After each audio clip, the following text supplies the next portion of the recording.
겨울 이적 시장이 열린 지 일주일이 지났습니다. 아직까지는 대형 이적 소식까지는 없는 상황이지만 이런저런 소식들이 들리고 있어요. 세메뇨는 결국 맨시티로 갈 것 같고요. 그래서 오늘은 프리미어리그 빅6의 아스톤 빌라까지 이적 시장 상황에 대한 이야기를 해보려고 합니다. 올 시즌 영입된 선수들에 대한 중간 평가와 보강 및 방출 가능성이 있는 선수들까지 함께 다뤄볼게요. 그럼 영상 바로 보시죠.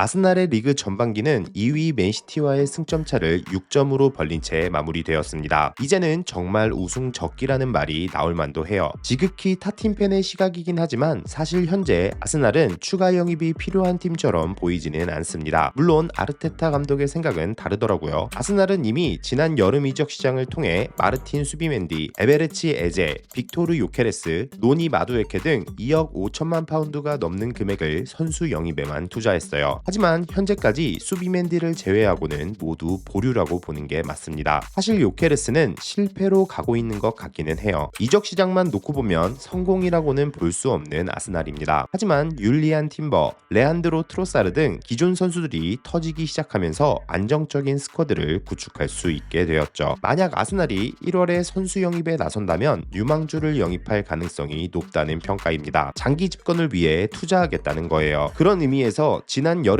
이미 거절당했었던 블랙번 로버스의 공격수 이고르 티오는 여전히 아스날의 관심 대상 중 한 명입니다. 때마침 티오는 블랙번의 프로 계약 제안을 거절한 상태입니다. 아스날이 그를 영입할 수 있는 적기일 수 있죠. 또한 아카데미 출신인 말디니 카쿠리와 해리슨 두지약이 잉글랜드 하브리그 임대 생활을 마치고 아스날에 복귀합니다. 아마 재임대될 가능성이 높겠죠? 맨체스터 시티.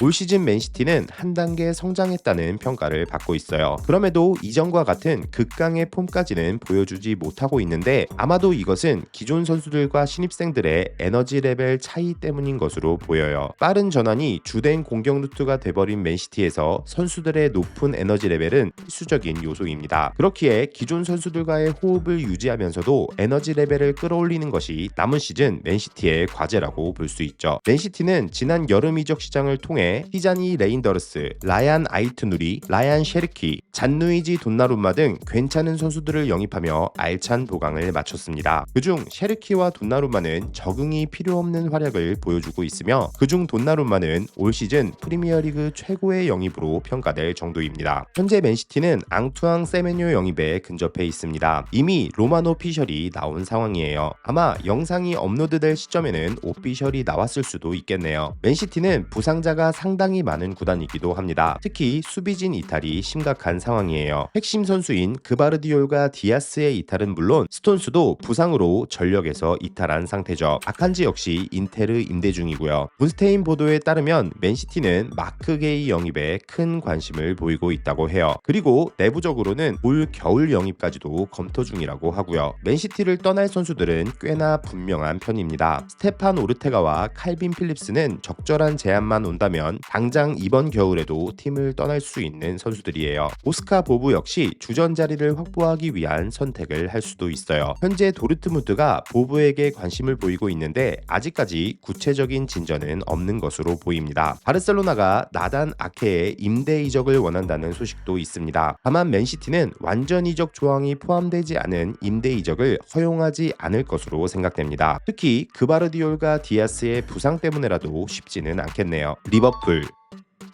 리버풀은 어찌저찌 4위 자리를 지키는 데에는 성공했지만 상황이 좋다고 보기는 어렵습니다. 특히 슬롯 감독은 경기력적인 측면에서 많은 비판을 받고 있고요. 리버풀은 명실상부 지난 여름 이적 시장의 주인공이었습니다. 알렉산다르 이삭, 플로리안 비르츠, 위고 에키티케, 밀로시 케르케즈 등 수많은 슈퍼스타들을 영입했는데 이적료로만 8천억이 넘는 돈을 쏟아부었죠. 하지만 에키티케를 제외하면 모두 성공했다고 볼 수는 없습니다. 특히 이삭은 실패에 가깝다고 보는 게 맞아요. 적어도 지금까지는요. 우선 리버풀은 보강 포인트가 꽤나 많은 구단입니다. 윙어와 주전 센터백 영입은 선택이 아닌 필수로 여겨지고 있으며 가능하다면 6번 그리고 백업 센터백 영입도 필요한 상황이에요. 역시 마크 게이는 리버풀과 지속적으로 연결되고 있는 선수입니다. 크펠과 게이의 계약은 이제 6개월밖에 남지 않았기에 우스만 룰에 따라 개인 협상도 가능해요. 크펠 입장에서 보면 게이의 이탈로 소정의 이적 이적료라도 챙기기 위해서는 1월에 개의 이적을 승인해야만 하죠. 또한 지난주 남미 언론은 리버풀이 클럽 브리에의 센터백 조엘 오르도네스 영입 가능성이 있다고 보도한 바 있어요. 물론 아직 리버풀이 직접적인 협상을 진행하고 있지는 않고요. 그리고 겨울 이적 시장이 열리기 전까지만 해도 리버풀과 연결되는 윙어 자원은 매우 많았어요. 그 중에는 호드리구, 올리세 등 특급 매물들이 함께 거론되곤 했고요. 하지만 안타깝게도 아직까지는 윙어 자원과의 직접적인 접촉 흔적은 보이지 않습니다. 아니면 리버풀답게 뒤에서 뭔가 협상이 진행되고 갑자기 깜짝 발표를 할지도. 그리고 올겨울 리버풀을 떠날 만한 선수들은 많지 않습니다. 가장 화제가 될 만한 선수는 역시 모하메드 살라고요. 살라의 미래는 지난달 팀 내 입지 하락에 대한 논란의 인터뷰 이후 집중적인 추측 대상이었지만 리버풀은 적어도 올 시즌까지는 그를 내보내지 않을 것으로 보여요. 주전급 윙어 영입이 힘들다면 살라가 필요한 건 사실이니까요.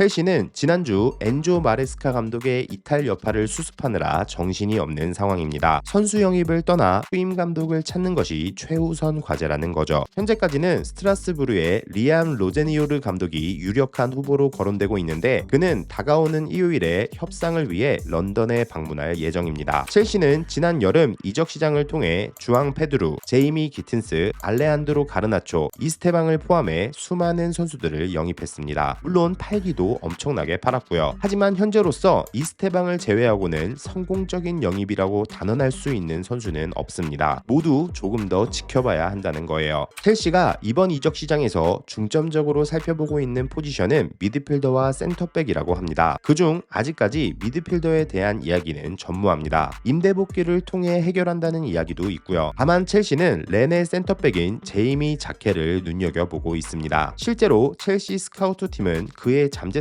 체크하기 위해 프랑스로 떠났다고 해요. 라임 스털링은 아직까지도 첼시 보드진의 머리를 아프게 하는 선수입니다. 그는 여전히 1군 선수단과 떨어져 훈련하고 있죠. 사실 구단 입장에선 스털링이 팀 내 최고 연봉 선수인 것도 기가 막힌 상황이에요. 거기에 완전 이적만을 원하고 있기도 하고요. 자, 일단 아스날, 맨시티, 리버풀 그리고 첼시의 현재 상황까지 알아보았는데요. 영상 길이 관계상 맨유, 토트넘 그리고 추가로 아스톤빌라까지는 금일 저녁 6시에 추가 업로드될 예정입니다. 많은 관심 부탁드리고요. 지금까지 박호비였습니다. 시청해주셔서 감사드리고요. 좋은 하루 되세요.